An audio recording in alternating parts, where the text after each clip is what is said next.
What's up, people? Welcome back to Internash. A lot of you guys either are studying abroad or want to study abroad, and when you want to study abroad, one skill that is going to help you the most is how good you are in English and communication. And that's why in this video I'm going to tell you 3 things that is going to help you improve your English. So if you are studying abroad or want to study abroad and want to improve your English, this video is just for you. So check it out.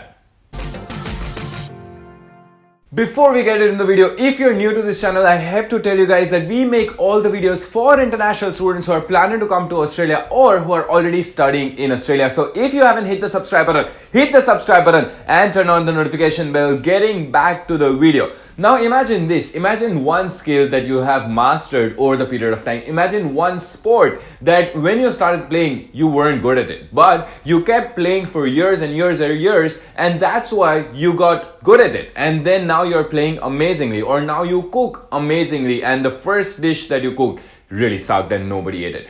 That's the same thing with English. When you start, obviously you're not good at it. You don't know what to say, when to say, what are the rules of grammar. You don't have the confidence to speak in front of people. And that is the biggest problem why we are not able to communicate properly, because we think when we speak, the other person would not be able to understand, or we will not find the right words. And these are the issues that you need to solve. And the first thing that you need to do is you need to learn to speak. What I used to do when I started speaking English was that in first 30 seconds of the conversation, I would just put it out there that, you know what, I'm learning English. That's why I might not understand everything that you're saying.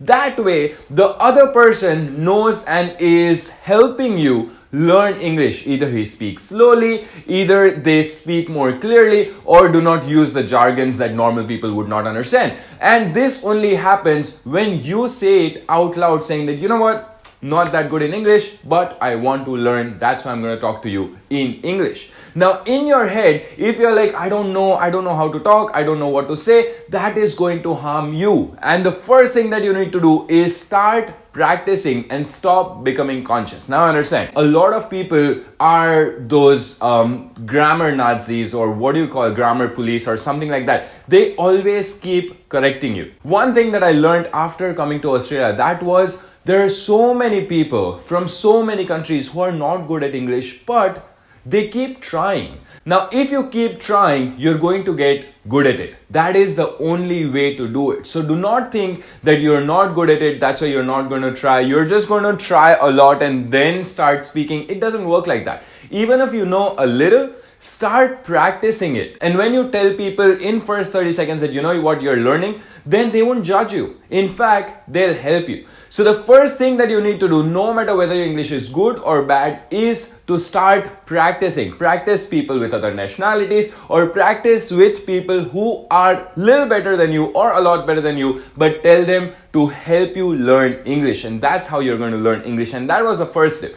The second tip, and this is extremely helpful, and I'm sure majority of you guys would be doing this, is watching series on either Netflix or YouTube or whatever you're using. The reason why you have to watch a lot of series in English is because it will help you build your vocabulary. Now, what that means is that you will be introduced to different words. Even today, when I'm talking to somebody and they say certain words that I don't understand, first thing is I just ask them that I'm sorry, I did not understand this word. Like, what does it mean? Or maybe I did not understand you. Can you explain me again? Never shy away from asking these things. Or what I do is when somebody says a word, I just type that word and type in Google and search for its meaning.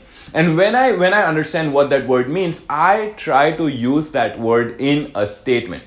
And that's how we know exactly when to use that word the next time. And somebody else uses that word, then we know what does it mean. And series helps you a lot. For example, I used to study law in my bachelor's. And while I was studying law, this series called Suits came out. And everybody was going gaga over it. And I'm like, what is this? So initially, it was a little hard for me to follow because everything was going so fast and everything is in English. But later on, I just hung in there and I learned a lot of things from those series. So if you haven't found a series that you love, find a series on Netflix or YouTube or watch a lot of videos that will help you build your vocab, and that will help you how to use those words in sentences. And once you find something difficult, try using that word in a statement, and that's how you'll remember it forever. That was tip number 2. And tip number 3 is find people who also are equally passionate about improving their English. Now what happens is every university or college in Australia has this one specific group. For example, in Monash University there was something called English Connect,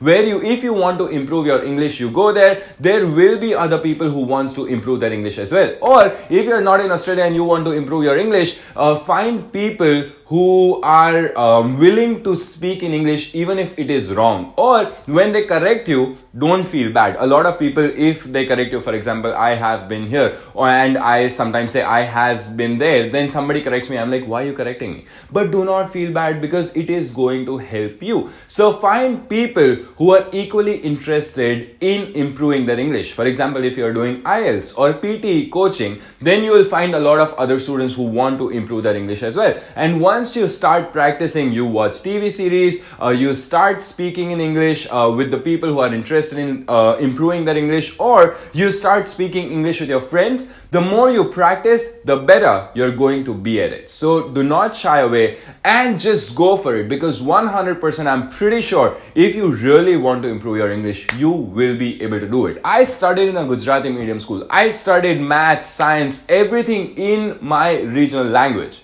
But at the same time, I also kept practicing my English. So when I came to Australia, it wasn't really hard for me because I have been practicing to speak English for a very long time. And if you keep doing that, then you will not have to worry about getting 8 bands, getting 7 bands in IELTS, or really getting good score in PT as well, because that just comes naturally to you. Hope you found value out of this video. I really want you guys to tell me more tips in the comment section how to improve English, or something that you have tried and have worked for you, so that all the viewers can read the comments and get to know what are these other things that can help them improve their English. If you haven't hit the like button, hit the like button. This video will reach out to more and more people, and we will be able to help more and more people. If you haven't hit the subscribe button, hit the subscribe button and turn on the notification bell. See you in the next video.